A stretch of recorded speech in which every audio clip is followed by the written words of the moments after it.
morning. Welcome to CATEX-TV. My name is Frank Fortunato. This is a live broadcast from Princeton, New Jersey. Today is Friday. This is the 25th of September, 2009. It's 11:30 a.m. Eastern Daylight Time in the U.S. and 4:30 p.m. in London. In Mexico City, it's 10:30 a.m. If you need to reach us during the broadcast, you can phone in toll-free at 1-866-67-CATEX. Overseas, our AOL instant mail address is CATEX-TV. On this day in history, in 1932, the great Canadian pianist Glenn Gould was born in Toronto, one of the finest pianists of the 20th century. We have a breaking story here. I've just spotted it. There's a refinery fire in Wilmington, California. The refinery is owned by the Tesoro Corporation, T-E-S-O-R-O. Evacuations have been completed. There are no injuries. The understanding that we have is that the fire, in fact, is still burning. That would be in Wilmington, California. Now to our main news, and we rarely start with the main international news because it sometimes doesn't apply to our industry, but this is really something. The Iranians admitted today that they, in fact, have a secret uranium enrichment facility up by the holy city of Qom. This is a sort of a convoluted development. Apparently, the American intelligence agencies were quite aware of the second facility.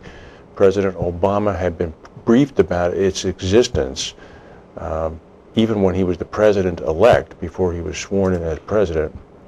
Over the weekend, the Iranians learned that American intelligence was aware of the existence of the facility and promptly wrote a letter.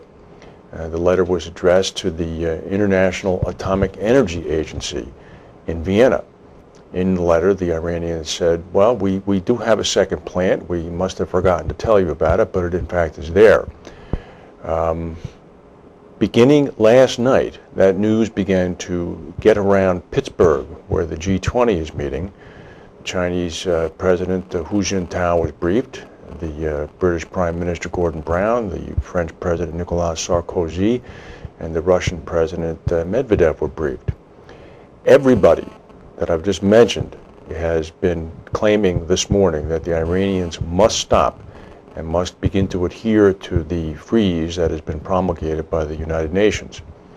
This morning at 20 minutes to 9 Eastern Time, in a live press conference, President Sarkozy, President Obama, and Prime Minister Brown appeared jointly saying that the discovery of the new Iranian plant, the enrichment plant, is something that cannot be left to stand, and that in fact the Iranians have until the end of the year in order to respond positively to the IAEA request to shut down.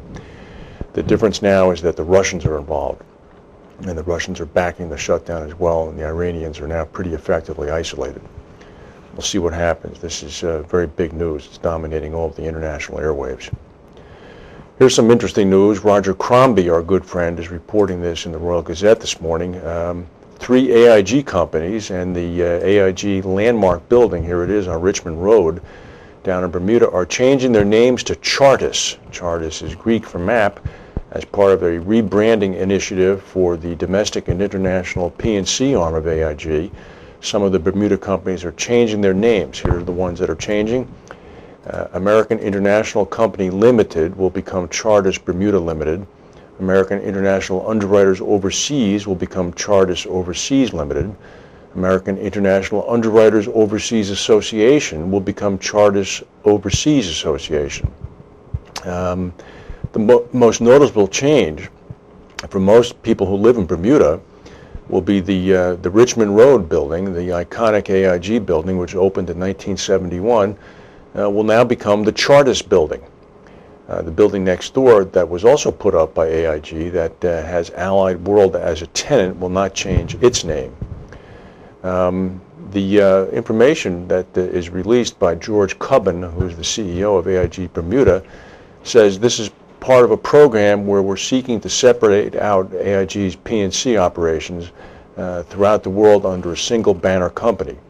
Then he went on to say that the intention will be at some point that Chartis will either be sold or have an IPO, with the proceeds ultimately going to pay down the AIG debt to the Federal Reserve Bank of New York. Mr. Cubbon also said that the business down in Bermuda is in fact mainly reinsuring many of AIG's life companies. Some of the AIG companies are going to be sold, so we in Bermuda are in the process of unwinding relationships between the group company. Cubbon noted that not a single job had been lost yet in Bermuda other than those that had occurred during normal day-to-day attrition. This is after the report yesterday that 10,000 AIG employees had lost their jobs. Well, every time I see this picture, I'm reminded of the Peter Sellers Pink Panther movies. This, of course, is Joseph Cassano, the disgraced trader for AIG, staring out of his house in Belgravia in London. Well, he better not leave that house. American prosecutors handling the government's case in the 1997 tax dispute with AIG are seeking Cassano's testimony. They need him to explain 7 transactions at the center of a legal battle. Cassano, of course, was the former head of AIG Financial Products. AIG sued the government earlier this year to recover $306 million in federal income taxes and penalties that AIG asserted were improperly assessed for the 1997 tax year. Make sure I get this straight. AIG is 80% owned by the U.S. government, and they sued the U.S. government. Okay. Anyway, the government answered. They said that AIG Financial Products designed the 7 transactions in question as a means for the group to claim foreign tax credits on taxes that were actually borne by foreign counterparties to the deals.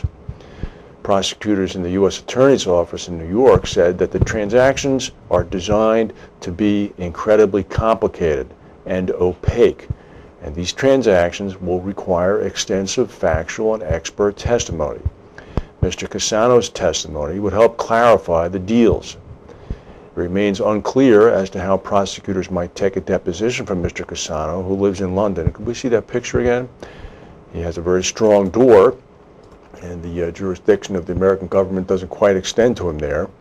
AIG, of course, sold credit default swaps that generated massive losses and helped precipitate the taxpayers' bailout of the company a year ago. Some economic news in the U.S. American durable goods took a little bit of a stumble during the month of August. There was a big decline in orders for new airplanes.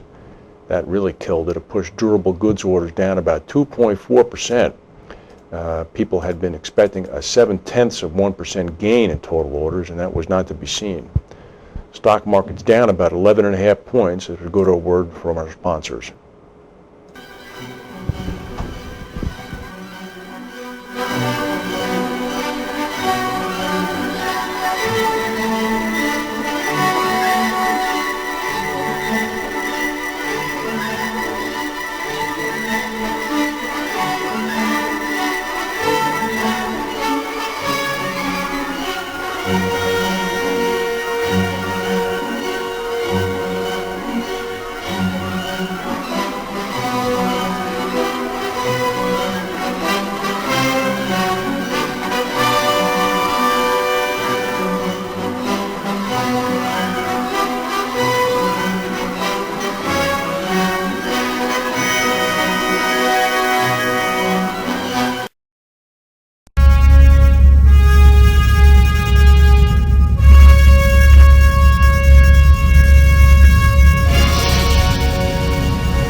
A moderate earthquake hit Indonesia, 5.9 on the Richter scale. It struck the eastern province of Maluku this morning. There were no immediate reports of casualties or damage. It struck at 4:06 p.m. local time, about 120 miles northwest of Somlaki. No indication of any tsunami warning yet. Meanwhile, as we were looking at this, we noticed this earthquake about 90 minutes ago off the west coast of Guatemala. This is a 4.7. Absolutely no information